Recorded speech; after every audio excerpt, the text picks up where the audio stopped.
All right, so tonight we are making jambalaya in the quick cooker. So this is just a pressure cooker, and if you've never used a pressure cooker before, please don't be intimidated by this thing. It's really easy to use, and especially if you have someone like me who can come along beside you and walk you through, and I am more than happy to tell you how to do this. So let me show you how this thing works. So I've already got oil in the bottom of my pan here. I am going to turn my knob until it gets to sear and hit start.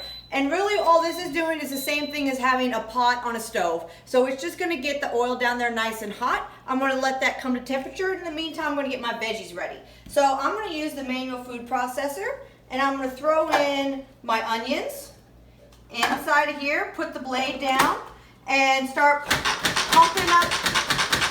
And there we go. Now, if you're like me and a big baby when it comes to chopping onions, you need one of these things, because I'll tell you what, I cry and cry and cry when I chop onions. But with this thing, look at that. Look how diced they get. I still got one in there that's a little large, so I'm going to push him down there, chop it up a little bit more, and done. So I'm going to take this and then just remove the blade, and I'm going to dump those into a bowl. And now I'm going to do the same thing with the bell pepper. So I'm going to throw the pepper in here. Now the recipe actually calls for a red one. I don't have a red one. So we're just going to do with what we got. Oh, got offline. Chop this up.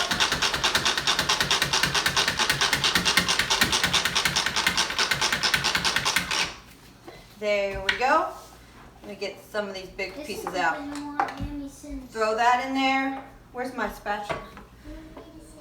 I absolutely love this thing. You can dice vegetables in here. You can make salsas in here. In fact, you could do your entire salsa in here. So you put the onions in here, put the cilantro in here, put the garlic in here, tomatoes, and just keep chopping as you add ingredients, and you can make everything right here. There we go. You make everything right here, and then all you got to do is remove the blade, and now you've got a serving dish, and you could just take it to the table, take it to the living room, wherever it is you're all going to eat it. All right, so I'm going to get all that pepper out of there, and to this I am also going to add some garlic. So I'm going to take my garlic press. Oh, I got peppers and onions everywhere, and I'm going to do 3 cloves of garlic. 1. Take my little Barbie brush. Clean off that, remove, check at that, look at that. Look how much garlic comes out of there. All that's left is the skin. And check this out, guys. I've had the same garlic brush now for probably 2 months. And if you know me, that's a record, because this little thing looks like Barbie's brush, keeps disappearing all the time. That's okay, I'll just order a new one every now and then. All right, 3 cloves. Scrape that in there. Now I'm going to add a tablespoon of Cajun seasoning. Mix that up, just get a little bit on all of the veggies in there. Now my oil in here is nice and hot. And listen to this, I love this sound. Here we go. Oh yeah. Put that in the pot. We're going to let that saute a little bit to get them nice and tender. All right, they are nice and tender now, so let's add in everything else. So what we're gonna add here is actually first, let me hit cancel. And that's gonna turn the heat off the bottom. I'm gonna add 2 cups of chicken broth, a can of fire roasted tomatoes, 1.5 cups of white rice, and then I'm gonna add some chicken that I've already cubed up and some shrimp. The actual recipe calls, yeah, he's excited. The actual recipe calls for sausage, but I was like, it's jambalaya, I want shrimp. So we're putting shrimp in it instead. I'm just gonna give it a good stir to make sure everything's down in there. And then add the lid.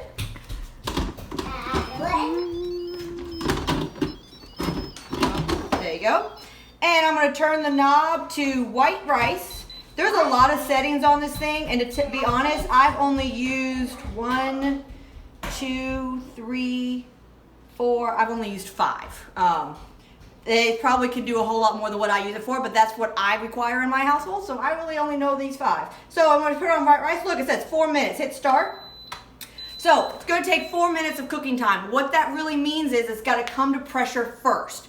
Once it comes to pressure, then it's going to count down 4 minutes for the 4 minutes of cooking time. So don't read recipes and say, oh, it says it's going to be 15 minutes or whatever. It's after it comes to pressure, and it's going to take about 10 minutes to come to pressure. So we're looking at about 14 minutes. We're going to come back here, and I'll show you how to release the steam from this thing, and then we'll be ready to serve dinner. All right, so dinner is done, and it's already got to its cooking time, gone through all that, and now it's actually counting forward to let you know how long it has been sitting here. So it's been sitting here for 5 minutes, and the reason I can tell is that when it's counting down, it'll say cooking time right there.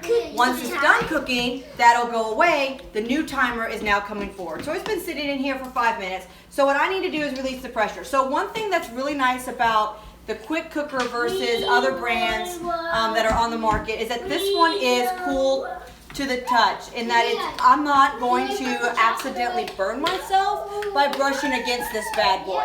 So that's a really cool feature. The other thing that's really nice is that it's got, this is the steam release. So this is where all that hot air and pressure is going to come out right here. This up here is the button that I use to release it. So notice how far away my finger is from that release valve. That's a different feature than others on the market as well. So that's just something to keep in mind if you're in the market trying to figure out which one you're looking for. Pampered Chef really took some time to go through and upgrade some of the safety issues with the pressure cooking. So we're just going to let this release. There's a red button here on the side. As long as that is up, that tells you that this thing is full of pressure. When it's full of pressure, the lid is locked. And if the lid, that is also a safety feature, because you don't want a kid or someone coming along behind you and accidentally releasing this thing when this is fully pressurized. So that tells you it's fully pressurized, the lid is locked, this is not coming open. So we're going to let all the pressure come out. There we go, button's down. So I'm going to unlock it, and I'll twist the lid. It sings. There we go. Can you see that, Isaac? So let me give this a good stir. Look at that beautiful jambalaya. So you can see the chicken's already done. The shrimp is done. We are ready to eat. So I'm going to let this cool a little bit, and we're going to plate it and serve. And we have a wonderful jambalaya on a weeknight.